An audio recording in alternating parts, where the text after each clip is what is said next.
Hey everyone, and welcome to another deep dive. Today we're tackling something super relevant, especially for those of you prepping for the UPNSC exams. Oh yeah, definitely. We're going deep on scheduled and tribal areas in India. It's fascinating stuff, you know? Yeah. This unique aspect of governance is all about protecting the rights and autonomy of indigenous communities. Yeah, it's really a balancing act, isn't it? It is. Like, how does India Yeah. maintain national unity while recognizing the diverse needs of its tribal populations? Exactly. A delicate balance for sure. Yeah. And understanding this Absolutely. is crucial not just for those tackling the UPSC exams, Right. but for anyone interested in how India's government works. The complexities of it all, yeah. Okay, so before we get into the nitty-gritty, let's paint a picture for our listeners. Okay. Imagine special administrative zones within states, Mm-hmm. almost like mini governments with their own rules and policies. Okay. That's what scheduled and tribal areas are all about, safeguarding the interests of historically marginalized communities. And this is where the Indian Constitution comes in. Okay. You've got Article 244 setting the stage. Yeah. It basically says Yeah.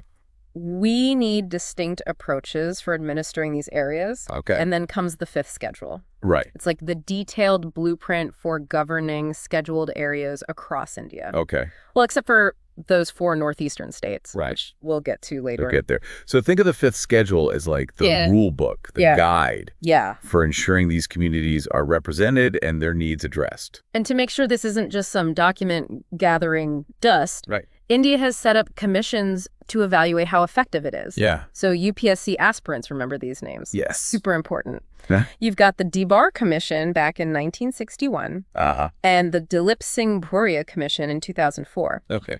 both tasked with assessing the administration of these areas Yeah. and how scheduled tribes are actually faring. So it's like a checkup, It is making sure the system is actually working how it's supposed to. absolutely adapt to changing realities, you know? Okay. Now let's break down this fifth schedule. Okay. Good. Go. One of the most crucial aspects is the power it gives to the President of India Okay. to declare an area as scheduled. So the president gets to decide which areas get this Exactly. special status. The president can designate, Wow. modify, or even rescind the scheduled area status. Okay. But here's the catch. Okay. It's not a unilateral decision.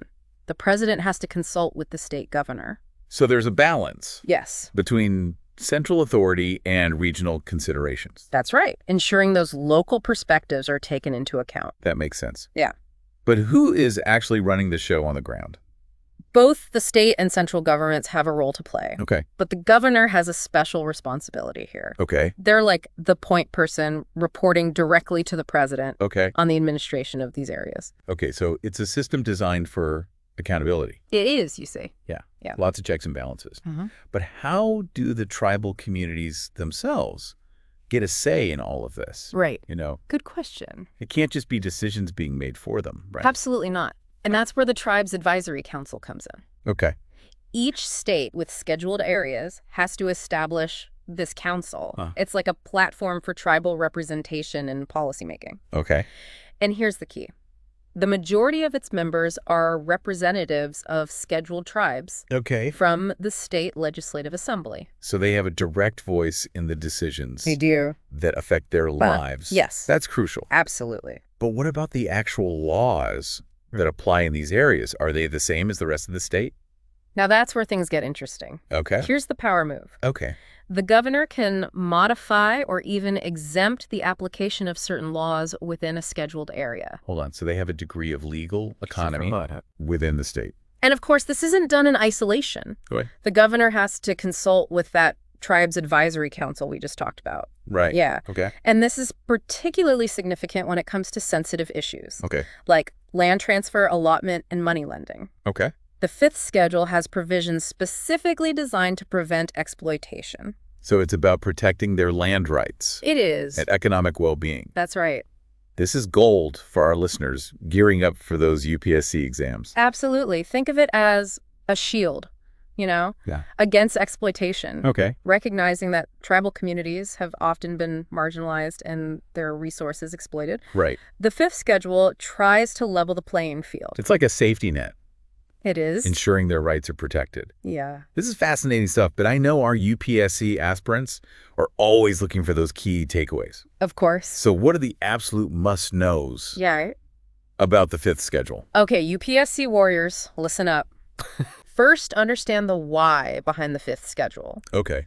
Why do these scheduled areas need special attention? Right. It boils down to addressing historical disadvantages Yeah. and empowering tribal communities. Got it. So it's not just about rules and regulations. It's Yeah. about social justice and equity. Exactly. Okay. Now, second point, you got to know those key features, like the Right. back of your hand, Uh-huh. the president's power to declare scheduled areas, Yeah. the governor's special responsibilities, Yeah. the role of the tribe's advisory council, Right. and that flexibility in applying laws. Okay. These are your bread and butter, folks. Jot those down. Yes. But knowing the what isn't enough, Mhm. right? You're catching on. Yeah. UPSC loves to test your analytical skills. Uh-huh. So be prepared to analyze how these provisions play out in real-life scenarios. Okay. What are the strengths? What are the limitations? So it's not just about memorizing facts. No. It's about understanding the impact on the ground. Precisely. Think critically, Yeah? analyze those case studies, Uh-huh. and you'll be well on your way to acing those UPSC exams. That's golden advice. Yeah. Okay, Yeah. we've explored the fifth schedule in detail. We have. Now let's shift gears Okay. and head to the Northeast, where things get even more interesting. And yes, the sixth schedule. It's like a whole different ballgame. Okay. We're talking Assam, Meghalaya, Tripura, and Mizoram. Okay. 4 states where tribal communities have retained a distinct Yeah. cultural and historical context. Okay. They haven't assimilated into mainstream society Right. Yeah. to the same extent as in other parts of India. So it's a matter of respecting their unique identities and traditions. Exactly. Okay. And that's why the sixth schedule goes a step further Okay. than the fifth. Mm-hmm. It's not just about protection and development. Right. It's about granting them a significant degree of self-governance. Okay. Think of it as autonomy within a state. Okay, now you've got me intrigued. How does this self-governance actually work in practice? The key lies in the creation of autonomous districts and regions. Okay. While they fall under the state's jurisdiction, Uh-huh. they have remarkable control over their own affairs. So they're like mini states within a state. In a way, yes. Okay. Each district or region has its own elected council. Okay. Think of it like a mini parliament, empowered to make laws Wow. on a whole range of subjects, Okay. including land forests and even social customs. Wow, that's real power at the grassroots level. It is. But it doesn't stop there, does it? You're right. Okay. The sixth schedule goes even further by establishing village councils and courts. Okay. It's about bringing governance right down to the community level. So it's not just about autonomy for the region. No. It's about empowering people at every level. Precisely. It's about recognizing those traditional systems of governance Yeah. that have existed in these communities for centuries. This is fascinating. But let me play devil's advocate for a moment. Okay. If these councils have so much power, what about laws passed by the parliament or the state legislature? Right. Do they just not apply Good in question. these autonomous areas? It's similar to the fifth schedule Okay. in that there's a provision for exemptions and modifications. Okay. Acts of parliament or state legislatures may not apply, Okay. or they can be modified to suit the local context. Right. It's about tailoring governance to the specific needs and realities of these communities. So it's not about creating a separate legal system. Yeah, It's about adapting national laws to fit local contexts. precisely. Okay. And that's the beauty of the sixth schedule. Yeah. It's a testament to India's commitment to unity and diversity. All right, we've covered a lot of ground here. We have. The fifth schedule, the sixth schedule, Yeah. all these councils and special provisions. Right. It's a lot to process, even for seasoned UPSC veterans. I hear you. So let's do a quick compare and contrast Uh-huh. to make things crystal clear.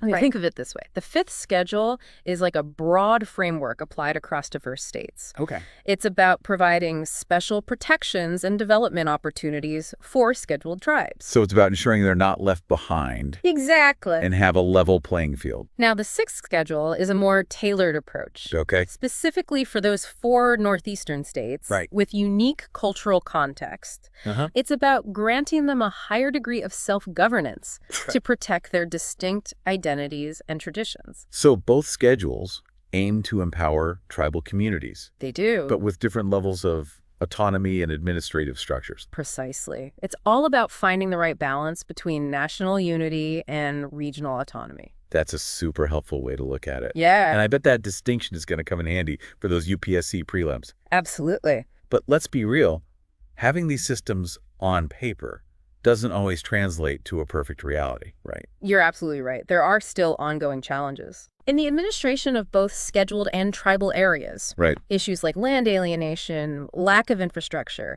inadequate access to education, healthcare, Yeah. and even the persistence of discriminatory practices Right. continue to affect tribal communities. So it's a constant work in progress. It is. We can't just pat ourselves on the back and say, job done. Exactly. It requires continuous efforts Yeah. from both the government and civil society to bridge the gap between constitutional ideals and ground realities. This is why awareness is so crucial. It is. Whether you're a UPSC aspirant, Yeah. a policymaker, Right. or just a concerned citizen, Right. understanding these challenges Yeah. is the first step toward finding solutions. Well said. It's a call to action for all of us Yep. to engage with this issue, understand the complexities, and Yeah. contribute to building a more inclusive and equitable society. Yeah, it's a reminder that progress takes time It does. and sustained effort. Yes. But hey, knowledge is power, right?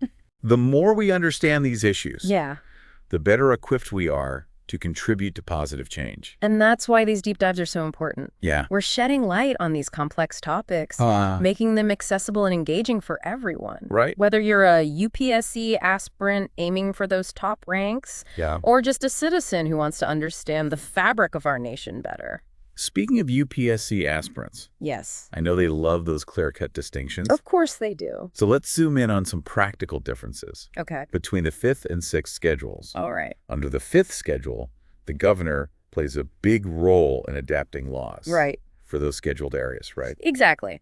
But the final word still rests with the president and the parliament. Okay. There's a greater degree of central oversight in those areas. Whereas in the 6th schedule areas, those autonomous district and regional councils Yes. have the power to actually make laws on a bunch of subjects. Yes, right. It's a whole different level of legislative autonomy. Okay.